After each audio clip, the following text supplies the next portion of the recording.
بسم اللہ الرحمن الرحیم۔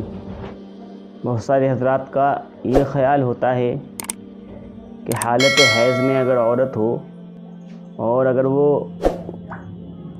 حیض کی حالت میں مہندی لگائے تو اس سے اس کے اوپر اثرات ہو جاتے ہیں، یعنی شیاطین اور جنات کا اس کے اوپر قبضہ ہو جاتا ہے اور اس کا اثر ہو جاتا ہے۔ تو اس کی کیا حقیقت ہے؟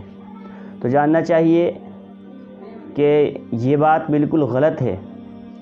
حالت حیض میں اگر کوئی عورت مہندی لگائے تو وہ جائز ہے، اس کے اندر کوئی حرج نہیں ہے، بلکہ بعض اوقات مہندی لگانا عورت کے لیے مستحب ہو جاتا ہے۔ تو اس لیے یہ جو بات پھیلی ہوئی ہے عوام میں، یہ بالکل غلط ہے اور بے بنیاد ہے، اس کی کوئی حقیقت نہیں ہے۔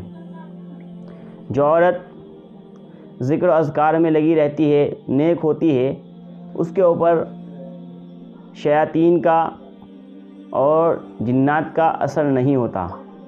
تو بہرحال حیض کی حالت میں عورت مہندی بھی لگا سکتی ہے، اس کے اندر کوئی حرج نہیں ہے، اور عورت مرد کے لیے بناؤ سنگار بھی حیض کی حالت میں کر سکتی ہے۔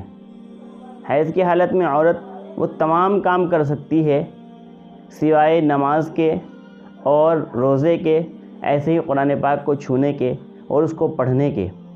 باقی سارے کام حیض کی حالت کے اندر عورت کے لیے جائز ہے، چاہے وہ مہندی لگانا ہو یا اور دوسری زیب و زینت اختیار کرنا ہو۔